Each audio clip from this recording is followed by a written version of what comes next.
Solta o som, DJ, vamos lá, vamos para frente. Seguimos trabalhando com as hipóteses de homicídio qualificado. E aí, meu irmão, nós já vimos no bloco anterior os incisos 1 a 5 do artigo 121, parágrafo 2º do Código Penal. Sim ou não? Sim, claro que sim. Agora seguimos aqui, ó, de uma questão mara para ser cobrado na sua prova. É o feminicídio. E aí, vamos lá. O feminicídio, ele vai aparecer aqui no inciso 6 do parágrafo 2º do artigo 121 do Código Penal. A gente está falando sobre o rol do parágrafo 2º. Tranquilo? Então, não viajemos neste aspecto. Tá, mas no que consiste, então, o feminicídio? Aí a gente precisa recorrer ao parágrafo 2º-A. Por quê? O inciso 6, ele aparece que o feminicídio é aquele praticado contra a mulher em razão da condição do sexo feminino. E aí o parágrafo 2º-A, ele vem explicar o que é esse homicídio que se entende praticado em razão da condição do sexo feminino, que é aquele praticado com discriminação,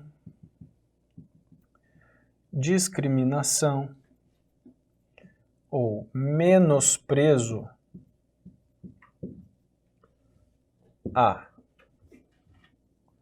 condição de mulher,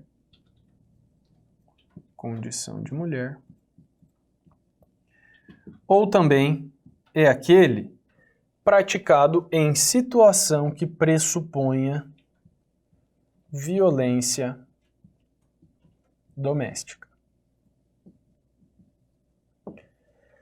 Antes de qualquer coisa, o que eu quero que você analise? Bem, primeiro, feminicídio é uma hipótese de homicídio qualificado. Logo, se é homicídio qualificado, é hediondo. E aí, para você que não analisou os blocos introdutórios acerca do homicídio, vale lembrar a natureza jurídica.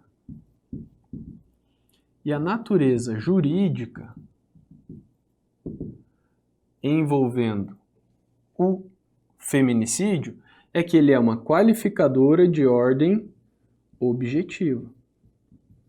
Ordem objetiva tem possibilidade de compatibilidade com privilégio.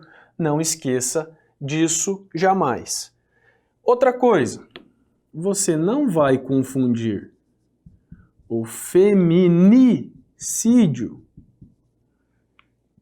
com femicídio.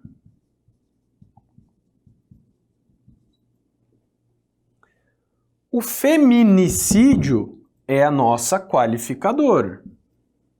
O feminicídio é o que qualifica o homicídio. Agora, femicídio consiste na simples conduta, simples não, né? Mas consiste na conduta de matar uma mulher. Então, qualquer situação em que nós tenhamos ceifado a vida de uma mulher é femicídio. Então, matar mulher é femicídio. Agora, o feminicídio é matar mulher em razão de menosprezo ou discriminação ao sexo feminino ou em razão de violência doméstica e familiar. Tudo bem? Beleza? Então, eu posso falar que o feminicídio ele está inserido dentro do femicídio. Feminicídio está inserido, pode ser considerado uma espécie de femicídio. Tranquilo? Partimos então para outra questão polêmica, que diz respeito à aplicação Aplicação. Como assim aplicação? Seguinte sentido, senhores. Imagine o seguinte, eu posso aplicar para quem se julga do sexo feminino? Aqui nós temos a questão inusitada, né? Porque a gente entra na questão de orientação sexual, transgênero, enfim. E o que você vai levar para a sua prova? A gente tem bastante discussão doutrinária, tem doutrinador que fala só se aplica para aquela pessoa que tenha a vagina. E outros, já mais modernos, eles trazem um viés que é compatível com o entendimento do STF. Então o que acontece? O STF, ele traz a situação da possibilidade de mudança, de alteração do nome social. Então, para que a gente avalie a aplicação aqui da qualificadora, não basta o que a pessoa se julga. Vai valer o que está no documento. Então, a aplicação da qualificadora aqui depende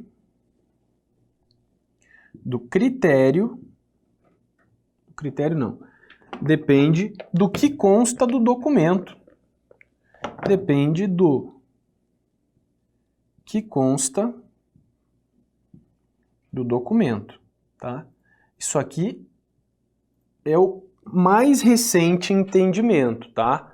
Então, se não precisa de um procedimento formal ou de cirurgia para alterar o nome social, logo, se a pessoa documentalmente ela já é classificada como mulher, você aplica a qualificadora para ela. Então, é o que está no documento. Já não vige mais aquela situação de ter a necessidade de se ter o órgão genital feminino para que a pessoa possa ser vítima de feminicídio. Tranquilo?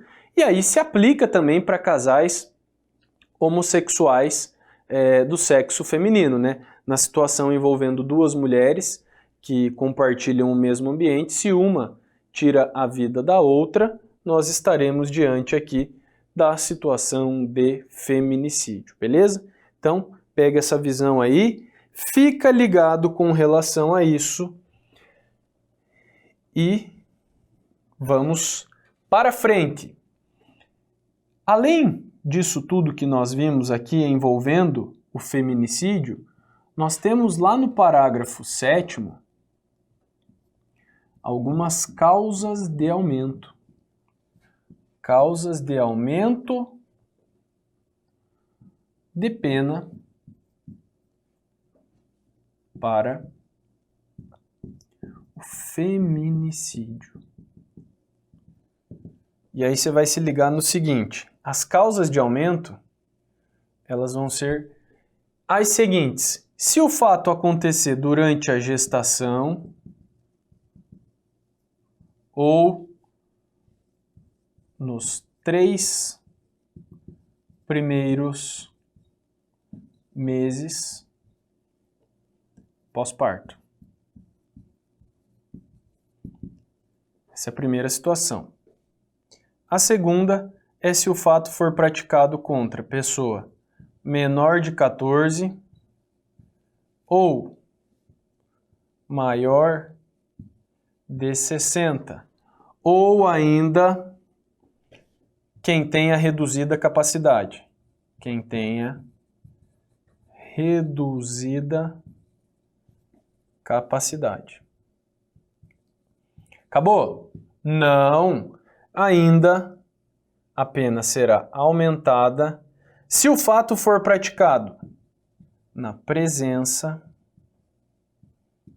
física ou virtual de ascendente ou descendente da vítima. Acabou? Não, claro que não.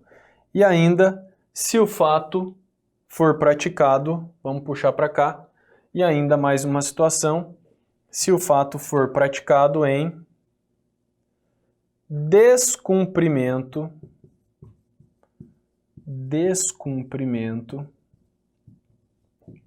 de medida protetiva imposta anteriormente. Agora sim. Jorge, consegue pegar aqui do parágrafo 7º para frente, fazer um apanhado todo desse? Para quem quiser printar, para ficar mais fácil de estudar? Aí, garoto, top. Pode vir mais para cá. Vem. Aê, fechou. Então, haverá aumento de pena, vamos junto. Esse aumento de pena para o feminicídio, ele vai se dar num plus de 1/3 a metade, tá? Esse é o quantum, é o quórum de aumento.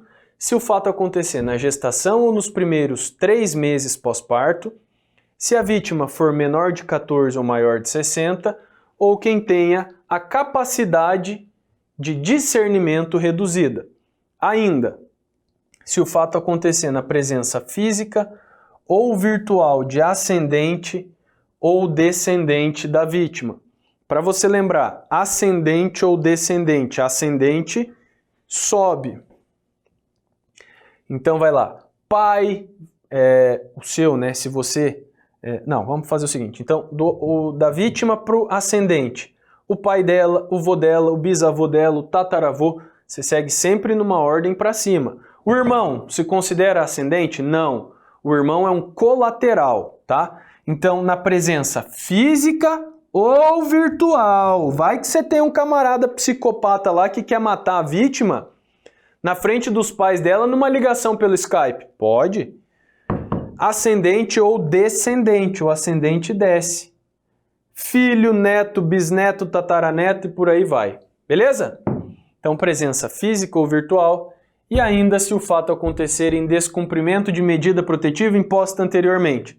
Essas medidas protetivas, elas terão origem lá na Lei 11.340 de 2006, a Lei Maria da Penha.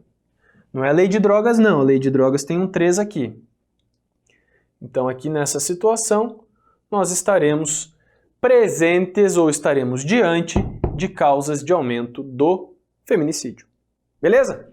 Tem uma questão fresquinha do CESP, que até se eu não estou enganado é do ano de 2020, que ela traz justamente o enunciado. O descumprimento de medida protetiva imposta anteriormente ao agente é uma causa de aumento para o feminicídio. Sim, questão de topografia. Tá perfeito, tá correto. Beleza.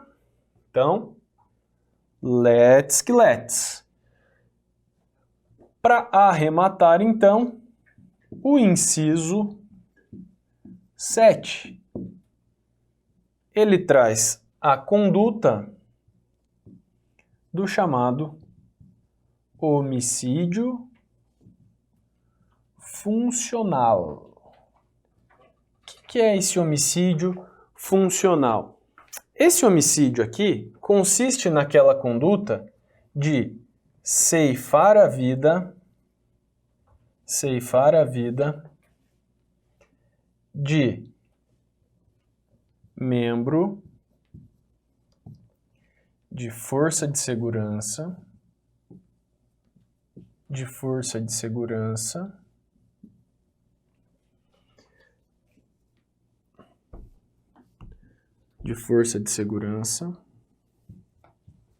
no exercício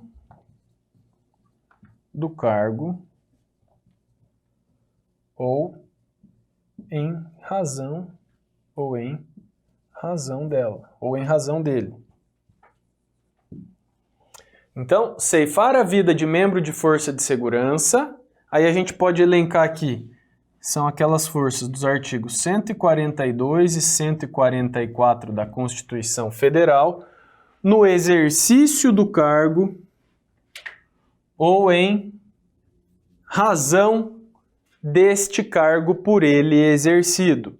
Além disso, nós teremos aqui uma causa de extensão que também será considerado o homicídio funcional se houver a retirada da vida de parente consanguíneo até o 3º grau. As questões que já foram cobradas guardam relação a isso. O que a doutrina estabelece aqui acerca da natureza jurídica? Ela entende o seguinte: o Rogério Sanches, ele fala, se você tira a vida de um membro de força de segurança no exercício do cargo, se ele está no exercício do cargo, é objetivo. Agora, se é em razão do cargo, é subjetivo. Naturalmente que se você tira a vida de um parente consanguíneo até o 3º grau, em razão da função que o agente exerce, também será considerado uma causa subjetiva. Mas isto ainda carece de pacificidade. Tem discussão ainda, meu amigo concurseiro. As questões que já foram cobradas, elas trabalharam com o grau do parentesco aqui. Elas fizeram um anúncio na questão de que esse parentesco ele se estenderia até o 2º grau. Não, é até o 3º grau, beleza? E aí você pode se questionar, tá, mas qual foi a necessidade de aparecer uma qualificadora nesse sentido? Gente, não faz muito tempo, essa qualificadora é de 2015 também, mas as organizações criminosas, elas se estruturaram no sentido de intimidar as forças de segurança. Então pode ser membro das Forças Armadas, pode ser membro de força de segurança, tá? E elas se estruturaram, as organizações criminosas se estruturaram no sentido de assustar o poder público. E como que assustam o poder público? Tirando a vida dos agentes que atuam na contenção do crime. Então nós tivemos aqui em Cascavel, por exemplo, nós tivemos 2 situações emblemáticas em que 2 agentes penitenciários federais, eles foram surpreendidos por facção criminosa em momentos distintos, tá? Uma mulher e um homem, eles foram surpreendidos em emboscada. A mulher, inclusive, foi morta a tiros na porta de casa. Estava num dia de folga e ela foi surpreendida e ceifaram a vida dela. O outro cidadão, não lembro a ordem cronológica dos acontecimentos, mas acredito que ela primeiro e depois o indivíduo, ele foi surpreendido também numa rua sem saída e foi feita uma emboscada e eles crivaram, organização criminosa, crivaram o carro desse indivíduo, que também era agente penitenciário federal, estava indo trabalhar, e tiraram a vida dele aí em razão do cargo que ele exercia, porque ele não estava atuando. Então, para conter essa empreitada criminosa e a disseminação dessas condutas, é muito natural que nós tenhamos aí a chamada teoria do etiquetamento, né? Então, quando nós temos determinadas condutas que representam um grau maior de gravidade, ou quando nós temos o apelo popular, nós temos a tipificação dessas condutas como crime. E aqui, esta necessidade, o clamor social, o clamor de quem integra órgão de segurança em razão dessa vulnerabilidade, é muito difícil você se expor dessa forma se você não tiver uma contraprestação. É claro que o Estado não vai fornecer um segurança para cada cidadão que compõe aí a força de segurança. Então, nesse contexto, a liberação de porte de arma para esses agentes já é uma situação que demonstra uma preocupação com a segurança dos indivíduos e com a segurança dos familiares dos mesmos. Então, tudo isso deve ficar devidamente detido e deve ser tomado para cautela. Então, aqui, por causa de pressão e, no meu ponto de vista, na minha concepção, uma pressão legal, uma pressão massa, porque é preciso, os agentes precisam ter essa segurança, principalmente em regiões de fronteira, em que a gente vê o crime atuando de fato como uma situação muito organizada, e aí os agentes membros de força de segurança ficam expostos. Então é preciso que as forças sejam estruturadas, que a inteligência seja devidamente estruturada para coibir qualquer tipo de atentado contra os servidores públicos, beleza? E aí você pode se perguntar, nesse rol de proteção aqui do inciso 7, eu posso enquadrar os guardas municipais? Pode, tá? Os guardas municipais foram equiparados, estão previstos lá no rol do artigo 144, então sim, então eles também são considerados para fins de qualificação, tipificação do homicídio funcional. E aí outra questão que é elementar também para a nossa análise diz respeito aos aposentados. O servidor inativo, ele pode ser sujeito passivo de homicídio? Pode, mas se ele for vítima de um homicídio, vai incidir a qualificadora do homicídio funcional? Depende. Depende do que, professor? Depende da motivação daquele fato. Então você imagina, camarada é delegado federal aposentado. E aí ele tá no trânsito lá com o carro dele, Corolla, né? Corolla bacaninha, híbrido, caro pra cacete. Tá lá, pá, no trânsito. Camarada fecha ele. Ele sai do carro e fala: você me fechou aqui, bebê. O cara saca a arma e mata o velho. Nesse caso, é homicídio funcional? Não. Por quê? Porque não teve nenhuma relação com a função que ele já exerceu. Agora, rebobina a fita. Outro exemplo. Um delegado de Polícia Federal aposentado é surpreendido numa emboscada por agentes, por cidadão, por pessoas que ele já prendera no passado.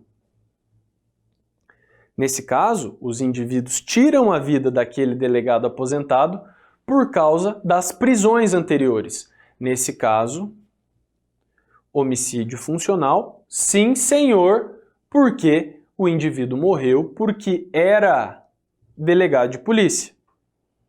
Tá suavão? Tranquilidade? Então, olha só.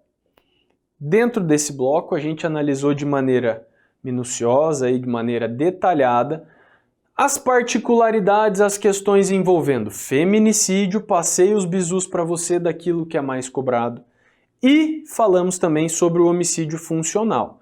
Só para a gente arrematar, deixa eu fazer a leitura então do inciso 7. Então vai ser qualificado aquele homicídio praticado contra a autoridade ou agente descrito nos artigos 142 e 144 da Constituição Federal, integrantes do sistema prisional e da Força Nacional de Segurança Pública, no exercício da função ou em decorrência dela, ou contra seu cônjuge, companheiro ou parente consanguíneo até 3º grau, em razão dessa condição, tá? Toma cautela aqui, que não é a morte do cônjuge, companheiro ou parente até o 3º grau, por qualquer situação. Tem que ser a morte dessas pessoas como uma retaliação pela função que aquele agente exerce. A pena aqui é a reclusão de 12 a 30, é a mesma pena do homicídio qualificado. Meu amigo, então aqui arrematamos feminicídio e homicídio funcional. Tamo junto.